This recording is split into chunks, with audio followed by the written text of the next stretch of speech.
Katika kitabu cha Ezekieli 37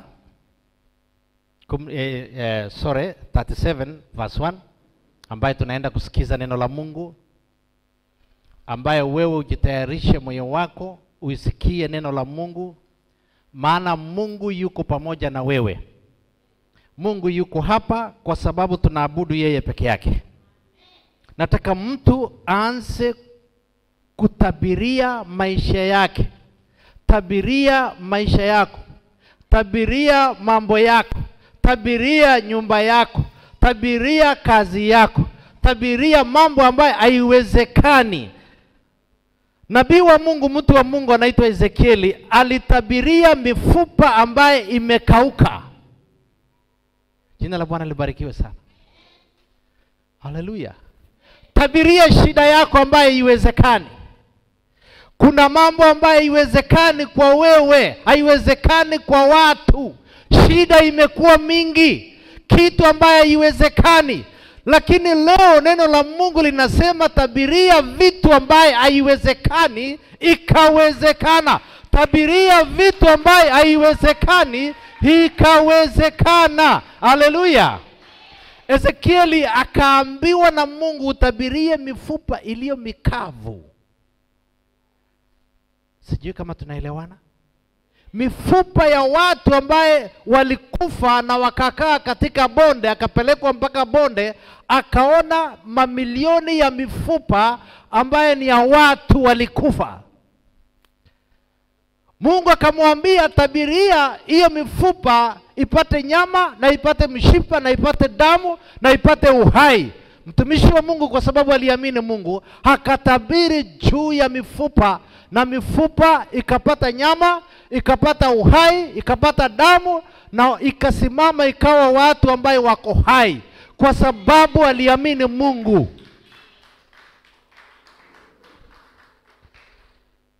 Jina la Bwana libarikiwe sana. Nataka uamini Mungu katika maisha yako. Amini neno la Mungu likisema, imesema. Ezekieli aliamini Mungu kwamba nikitabiria mifupa ambaye imekauka itakuwa watu. Sawa sawa na neno la Mungu vile amesema. Amen. Jina la Bwana libarikiwe sana. Kuna mambo katika maisha yako unaona ya kwamba haiwezekani kukua tena. Haleluya.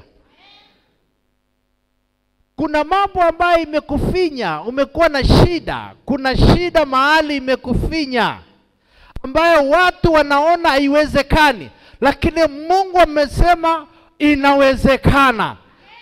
Anasema inawezekana. Tabiria hiyo mambo haiwezekani iwezekane katika jina la Yesu. Amini neno la Mungu tu, nawe utaona miujiza. Mahali pengine Yesu akasema ishara hizi zinafuatana na hao waaminio. Jina la Bwana libarikiwe sana. Ishara hizi zinafuatana na wao waaminio. Waaminio jina la Bwana, wanaoamini Yesu Kristo. Akasema ishara hizi zitafuatana na wao. Amini tu Mungu. Anza kutabiria maisha yako. Tabiri juu ya mambo yako ikue. Tengeneza maisha yako katika anga yako. Haleluya. Ikiwa kweli unaamini Mungu, ikiwa unaamini Mungu amesema, ikiwa unaamini Mungu aliumba mbingu na dunia na ndiye alikuokoa, ukatabirie maisha yako ambaye ni ngumu, ukatabirie vitu haiwezekani kama mifupa mikavu na ikasimama tena kuwa watu. Kuna mambo imekusonga ambaye haiwezekani, sema leo inawezekana. Yani shida ambaye nimepitia watu wanasema haiwezekani, inawezekana katika jina la Yesu. Mtu wa Mungu akaambiwa kwamba tabiria mifupa mikavu iliyo katika bonde. Kwa sababu Ezekiel aliamini Mungu sana. Haleluya. Moyo wake aliamini ya kwamba vile Mungu amesema mifupa hii, watu waliokufa. Hebu tuende tufukue kaburi sahihi. Kuna makaburi hapa. Tuende tukafukue, tutapata nini? Tutapata mifupa, hakuna nyama. kichwa imekaa kando, mfupa ya miguu, hakuna nyama kaburini, ilisha. Ilikulwa na mchanga, ikabaki mifupa. Unaweza ambiwa ya kwamba hiyo mifupa umefukua kwa kaburi inaweza ishi tena? Wewe kwa sababu ni mwanadamu utasema haiwezekani. Na Mungu amesema hiyo mifupa tumefukua itasimama tena na itaishi tena kwa mtu. Kwa sababu tunaamini Mungu. Kwa sababu tunaamini yeye ambaye amesema. Ukiamini yale Mungu amesema itaanza kufanyika.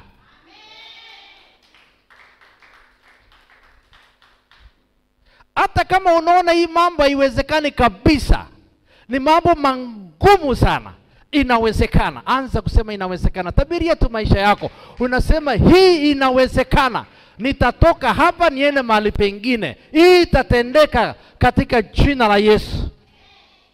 Na ndiyo Yesu akasema ya kwamba Marko 16, kusoma hapo 16, anasema ya kwamba na ishara hizi zitafuatana na waaminio.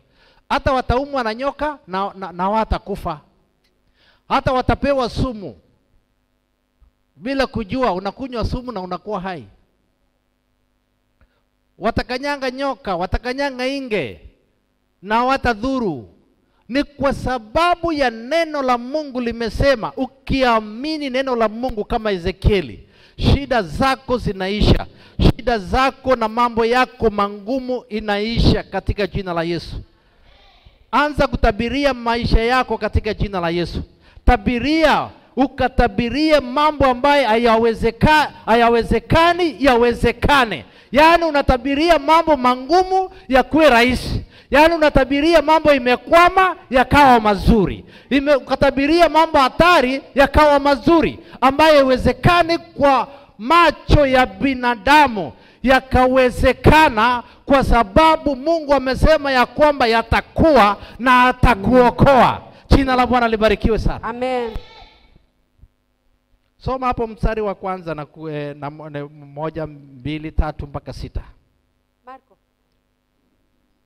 Ezekieli 37, 1 mpaka 6.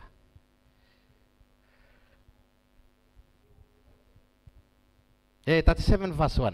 Ezekiel.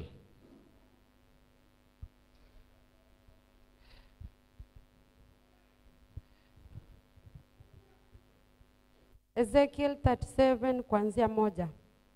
Mkono wa Bwana ulikuwa juu yangu, naye akanichukua nje katika roho ya Bwana, akaniweka chini katikati ya mbonde, nalo limejaa mifupa. Akanipitisha karibu nayo pande zote, na tazama, palikuwa na mifupa mingi katika ule uwanda, nayo tazama, ilikuwa mikavu sana.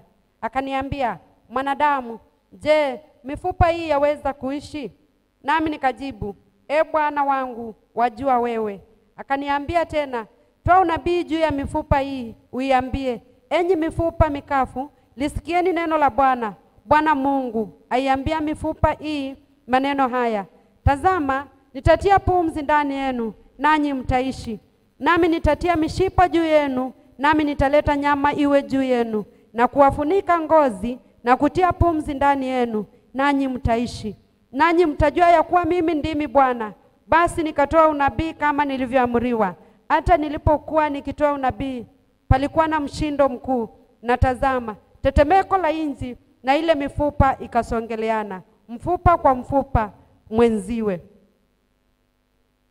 Nikatazama, kumbe kulikuwa na mishipa juu yake, nyama ikatokea juu yake, ngozi ikaifunika juu yake, lakini haikuwamo pumzi ndani yake.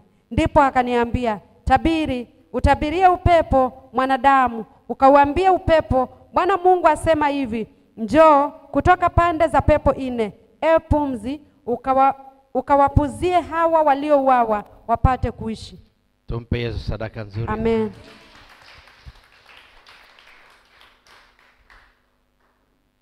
Ezekiel akaambiwa,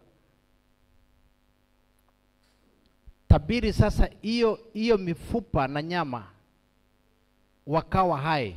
tabiria upepo ikaingia ndani yao, wakapumue sasa. Ezekiel akatabiri kama vile neno la Bwana limesema. Akatabiri juu ya miili ambaye haina uhai, na ikapata uhai tena. Haleluya. Na ikapata kuishi tena.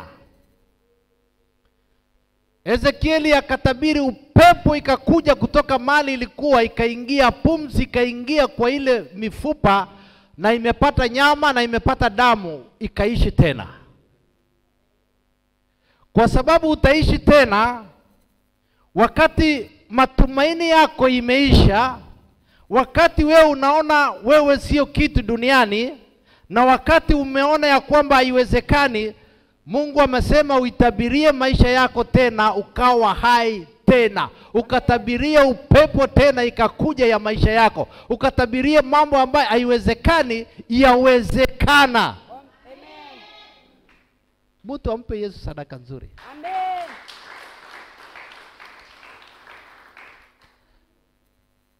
Ukiwa na connection ya hii maneno ama ya hii neno la Mungu ambaye tunaendelea saa hii, utafunguka kwa hapa siku ya leo. Lakini kama wewe hauna connection yote ya Mungu, akili yako iko mbali, bado uko katika mwili, haitakusaidia.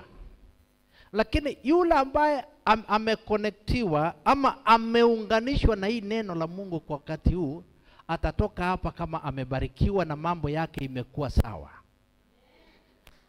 Na ukiamini Mungu tu, vile mambo yako vile ilivyo, na mambo mangumu vile yalivyo, mambo ambayo haiwezekani, kwa sababu mifupa ambaye imekauka ni mifupa ambaye haiwezekani kwa macho ya binadamu. Ni vitu ambacho ukiambia binadamu hizi mifupa itaishi, atakwambia hapana, haiwezi kuishi. Lakini kwa watu wa Mungu atakwambia hiyo mifupa itaamuka tena na itakuwa watu na itaanza kuishi. Na atakwambia kwa sababu Mungu amesema. Na mtu wa imani atakwambia kwamba nitabarikiwa kwa sababu Mungu amesema nitabarikiwa. Na huyo mtu anatembea na imani kwa sababu anaamini neno la Mungu. Ukiamini tu bila Mungu amesema, Mungu ataanza kukubariki. Mungu ubariki mtu ambaye anaamini. Na utabarikiwa kama uamini neno la Mungu. Lakini kama unaamini neno la Mungu, unaanza kubarikiwa. Ishara hizi zitafuatana na wao waaminio. Wale walioamini neno la Mungu, walioamini Yesu, ishara inafuatana na wao. Jina la Bwana libarikiwe sana. Ukiamini tu kutabiria maisha yako, anga yako, tabiria anga yako. Yale ambaye hayawezekani yakawezekana. Amen. Kwa sababu ni Mungu amesema kwamba yatawezekana. Vita ambaye uko naye ambaye ni ngumu sana, yatawezekana kuisha. Na maadui zako sitapigwa na Mungu, kwa sababu ni Mungu amesema nitawapiga maadui zako. Jina la Bwana libarikiwe sana. Mambo ambayo imekuwa ngumu hata kwa watu, kwa macho yako, uone ya kwamba inawezekana. Unaanza kubadilisha maneno yako kwa anga yako kwa kutabiria maisha yako. Nataka utabirie maisha yako. Wewe unajijua, wewe ni nabii wa maisha yako. Haleluya. Na wewe ukiwa nabii wa maisha yako na moyo wako, usipotabiria maisha yako, hayatabadilika. Kwa hivyo wewe nabii ukajitabirie maisha yako, kwa sababu kinywa chako ndio nabii ya maisha yako. Haleluya. Kwa sababu wewe ni nabii wa maisha yako, tabiri mambo mazuri. Tabiri kwamba nitaweza. Tabiri mambo mangumu kwamba Mungu ameniambia yatawezekana na yakawezekana. Na Mungu anasema ya kwamba mimi nitakuwa pamoja na wewe, na Mungu atakuwa pamoja na wewe, na utabadilisha maisha kwa sababu wewe umetabiria maisha yako. Kinywa chako jitabiri juu ya maisha yako, wewe mwenyewe katika anga yako. Haleluya. Amen. Unajua kwa wakati mwingine unaweza kuwa katika hali yako kwa sababu ni wewe mwenyewe umetabiri mambo mabaya juu yako. Umetabiria mambo mabaya kwa maisha yako. Haleluya. Jina la Bwana libarikiwe sana. Wewe ukikosa kutabiri mambo mazuri juu ya maisha yako, naye kuna mwovu shetani atakutabiria mambo mabaya.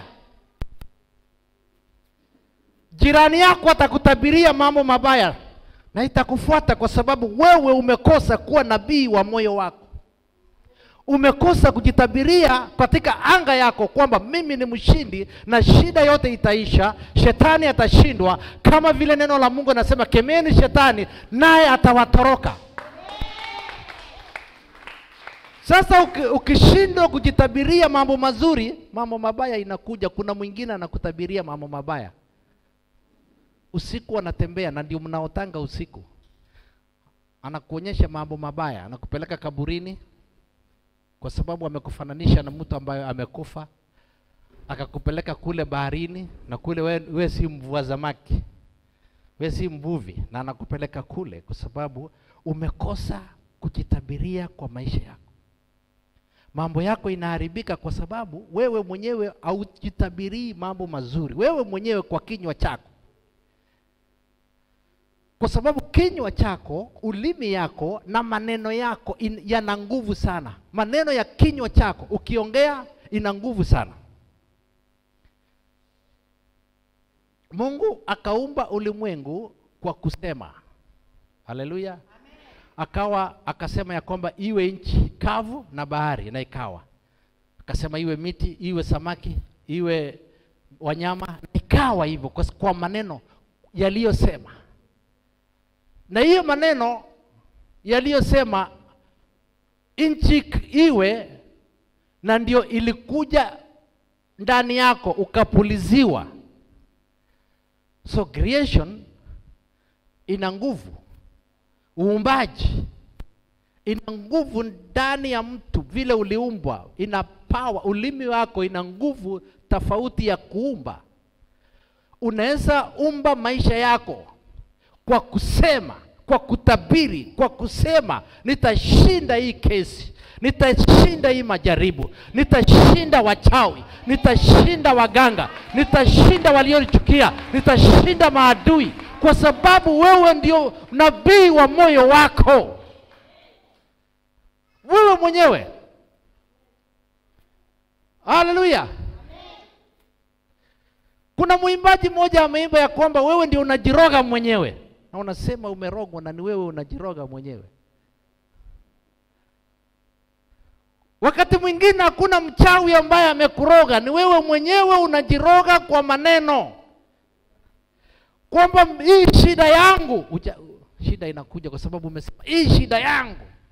Shida ishi kwa hii nyumba, basi nakaa kwa ile nyumba. Si umetabiri shida ikae. Hii ugonjwa wangu, hiyo ugonjwa inakaa kwa sababu umejitabiria ugonjwa ni wako. Unajitabiria mambo mabaya. Huwa inakaa kwa anga, yale unayosema inakaa kwa anga.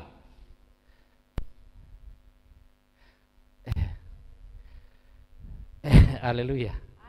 Chochote ambayo unayesema inakaa kwa anga yako. Mtu mlevi amejitabiria kuwa mlevi tu, na mwizi naye amejitabiria kuwa mwizi. Hata awe na mali nyingi na pesa nyingi, kwa sababu ile anga ya uizi iko ndani yake na ulevi, ataenda kuiba tena na ako na pesa nyingi. Mtu mmoja, mzungu mmoja, akaniambia kwa nini wezi wanaiba na ni watajiri? Akasema kwa sababu ile spirit ya uizi iko ndani. So lazima aibe kwa sababu ile roho iko ndani yake. Ako na pesa na bado wataenda kutafuta pesa nyingine na bunduki. Mpaka ile roho ya wizi ikimtoka hawezi enda kuiba tena. Vile vile mlevi, vile vile mchawi, mpaka roho hiyo ya kuroga imtoke na ndiyo akuwe mtu sawa sawa. Kwa sababu mtu anajitabiria vile unataka kukaa. Unataka kukaa namna gani? Unataka kuwa namna gani? Unataka kuwa hai kama vile Ezekiel akatabiri ya kwamba yenye mifupa msimame na kuwa hai. Mambo ambayo ni mangumu katika maisha yako siku ya leo, neno la Mungu linasema ya kwamba yatawezekana. Ukaanza kutabiri kwa kinywa chako wewe mwenyewe. Ninasema uitabiri wewe mwenyewe, si mtu akutabirie, ni wewe mwenyewe utabiri vile unataka kukaa. Haleluya. Vile tu unataka kukaa na ndio utasema haya. Saa ingine shida inakuja kwa sababu sisi tunataka hiyo shida. Lakini watu wa Mungu werevu waliofunuliwa siri ya mbinguni wanajua kuishi. Yesu akawaambia wale wanafunzi, heri nyinyi kwa sababu mmefunuliwa siri ya mbinguni. Heri nyinyi kwa sababu mmefunuliwa siri ya mbinguni. Sababu Petro alimwambia, kwa nini Yesu mnatuambia katika mifano? Akamwambia, heri nyinyi ambaye mnajua siri ya mbinguni. Amen. Lakini ukikuwa mtu uelewi ama mtu ambaye hauna haja na Mungu, na inategemea vile umekaribia Mungu na vile Mungu yuko pamoja na wewe, kwa sababu Mungu akaange mahali popote. Kuna watu wamekuwa wamejiconnect ama wamejiunganisha na roho wa Mungu. Hawa ndio wanaelewa hiyo siri ya mbinguni. Sasa hivi neno la Mungu katika Ezekieli, tujue siri yenye iko katika mifupa mikavu. Siri ambaye iko katika mifupa mikavu ni wewe kutabiria maisha yako mangumu, vitu mangumu, kuishi kuwa ngumu. Kila kitu ni ngumu, ukasema yanawezekana. Maana Mungu amesema, ewe mwanadamu ukatabirie mifupa iliyo mikavu. Haleluya. Amen. Kwa hiyo kuna siri katika ile mifupa mikavu. Kuna siri katika maisha mangumu. Kuna siri fulani katika spirit, roho chafu ambaye